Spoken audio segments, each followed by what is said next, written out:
If someone has overdosed on the Gray Death, they need multiple doses of the Narcan or the naloxone to be revived because it's that lethal and it's that potent.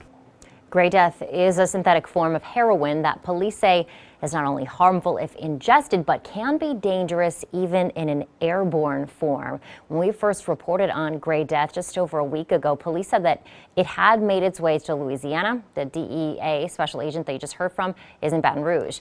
The DEA says that the grayish substance that sort of looks like concrete is being trafficked across Interstate 10, which runs across Louisiana.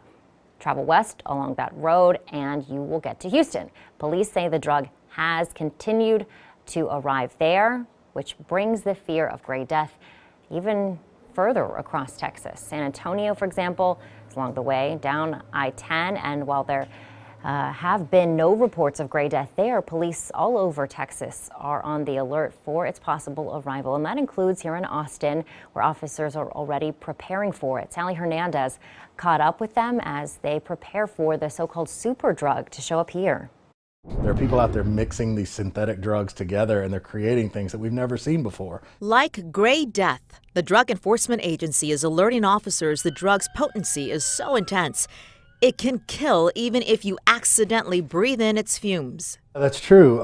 So one of the things that we have to deal with is we worry about the officers coming in contact with it, whether it be airborne and they inhale it, get it in their eyes, get it in their nose. That's where the problem really comes from. Travis County deputies used to be able to field test drugs on site, but with fentanyl or possibly Gray Death, the DEA has requested law enforcement not field test the drug at all because it's too dangerous. Because a car could be driving by, a gust of wind goes by, and now all of a sudden we've got airborne fentanyl. Travis County deputies are not taking any chances. Because all of a sudden there are people that are overdosing on these drugs that, we really don't know what they are from the very beginning because they're being homemade somewhere in somebody's garage or in a lab where they shouldn't be doing it. That's why the sheriff's office bought new equipment to keep officers safe.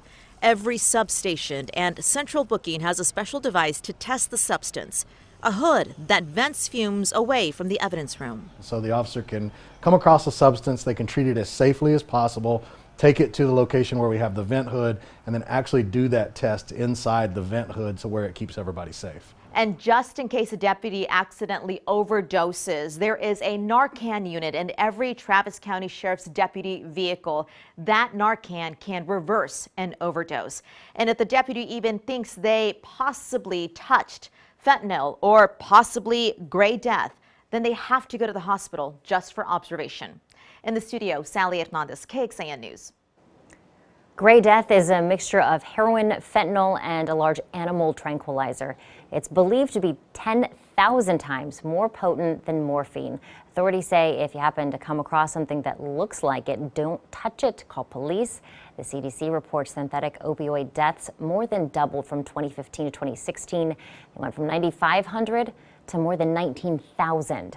Synthetic opioids contribute to more deaths than any other illicit drug.